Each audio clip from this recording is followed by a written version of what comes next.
Hello.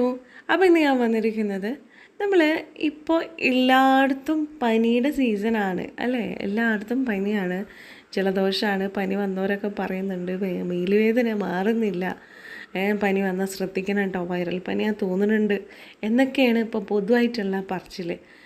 അതിൻ്റെ പുറമെ പനി വന്നവർക്ക് വീണ്ടും വീണ്ടും പനി വരുന്നുണ്ട്. മാറിയാലും പിന്നെ 2-3 ദിവസം കഴിഞ്ഞാൽ വീണ്ടും പനി വരിക.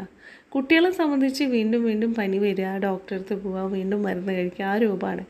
ഏറ്റവും ലാസ്റ്റ് ഡോക്ടർ പറയും ഒന്ന് ബ്ലഡ് ടെസ്റ്റ് ചെയ്ത് നോക്കൂ കേട്ടോ, എന്താണെന്നറിയാലോ എന്നുള്ളത്.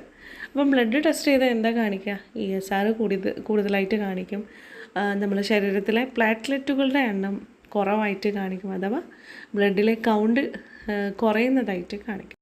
അപ്പോൾ അതാണ് നമ്മളെ വിഷയം ഉണ്ടാവുക. ചിലപ്പോൾ ശരീരത്തിന് പ്ലാറ്റ്ലെറ്റുകളുടെ ആവശ്യമില്ലാത്ത രീതിയിൽ നശിപ്പിക്കാൻ തുടങ്ങും. ഇതിന് കാരണങ്ങൾ പലതാണ്. ഓട്ടോ ഇമ്മ്യൂൺ രോഗങ്ങൾ, ചിലതരം അണുബാധകൾ, ചില മരുന്നുകൾ കാരണം, അല്ലെങ്കിൽ പ്രഗ്നൻസിയുടെ ഭാഗമായിട്ടും നമ്മളെ ശരീരത്തിലെ കൗണ്ട് കുറയലുണ്ട് കേട്ടോ.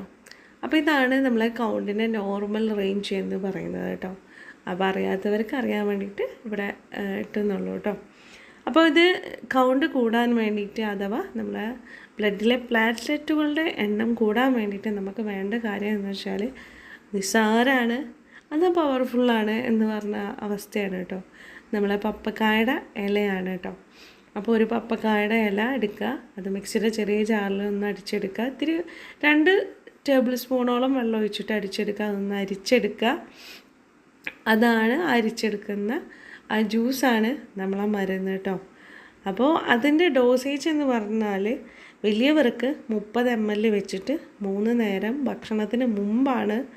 ചെറിയവർക്കാണെങ്കിൽ, കുട്ടികൾക്കാണെങ്കിൽ 5 ml മുതൽ 10 ml വരെയാണ്. അതും 3 നേരം തന്നെയാണ്, ഭക്ഷണത്തിന് മുമ്പാണ്. 3 ദിവസം മുതൽ 5 ദിവസം വരെ നമ്മൾക്കിത് കുടിക്കാവുന്നതാണ് കേട്ടോ.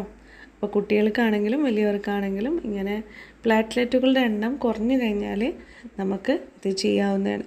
പക്ഷേ പപ്പക്കായുടെ ഇലയാണ്, നിസ്സാരമാക്കി കളയേണ്ട ആവശ്യമില്ല. ഇതിൽ എന്ന് വെച്ചാൽ വിറ്റാമിൻസ് എന്ന് പറയുമ്പോൾ A, C, E, K, B എല്ലാതും അടങ്ങിയിട്ടുണ്ട്. അതുപോലെ കാൽസ്യം, മാഗ്നീഷ്യം, സോഡിയം, മാഗ്നീഷ്യം, ഇരുമ്പ്, അങ്ങനെ തുടങ്ങിയ ധാതുക്കളും ഇതിൽ അടങ്ങിയിട്ടുണ്ട്. ഇതിൽ ആൻറ്റി ഓക്സിഡൻറ്റ് നന്നായിട്ടുള്ളതാണ്. അതുപോലെ തന്നെ ഇമ്മ്യൂൺ സിസ്റ്റം ബൂസ്റ്റ് ചെയ്യാൻ ഇത് വലിയ ഹെൽപ്പ് ചെയ്യുന്നൊരു സംഭവമാണ് കേട്ടോ.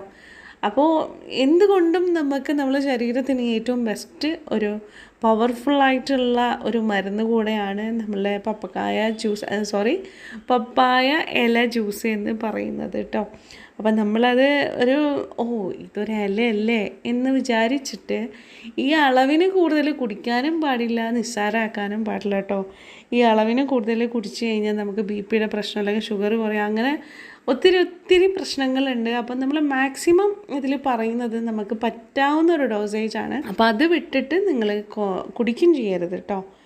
അപ്പോൾ ഇത്രയേ ഉള്ളൂ. അപ്പോൾ നമ്മൾ പനി വന്നിട്ട് ബുദ്ധിമുട്ടി പ്ലാറ്റ്ലെറ്റിൻ്റെ എണ്ണം കൂട്ടാൻ വേണ്ടി നടക്കുന്ന ആൾക്കാരാണെങ്കിൽ നിങ്ങൾ ഇതൊന്ന് ട്രൈ ചെയ്ത് നോക്കൂ. പെട്ടെന്ന് റിസൾട്ട് കിട്ടുന്ന ഒരു കാര്യമാണ്, നമ്മളെ ഹെൽത്തിനും ഒരു പ്രശ്നമില്ലാത്തൊരു കാര്യമാണ്. അപ്പോൾ ഒന്ന് ട്രൈ ചെയ്ത് നോക്കൂ കേട്ടോ. അപ്പോൾ ഇതുപോലെ ഹെൽത്തി വീഡിയോസിനായിട്ട് നമ്മുടെ ചാനലൊന്ന് സബ്സ്ക്രൈബ് ചെയ്യുക. ഇന്നത്തെ വീഡിയോ നിങ്ങൾക്ക് ഇഷ്ടമായെന്ന് വിചാരിക്കുന്നു. ഇഷ്ടമായെങ്കിൽ ലൈക്ക് ചെയ്യാനും ഉപകാരപ്രദമായെങ്കിൽ ഷെയർ ചെയ്യാനും മറക്കരുത്. കൂടുതൽ ഹെൽത്തി വീഡിയോസായിട്ട് വീണ്ടും വരാം. താങ്ക്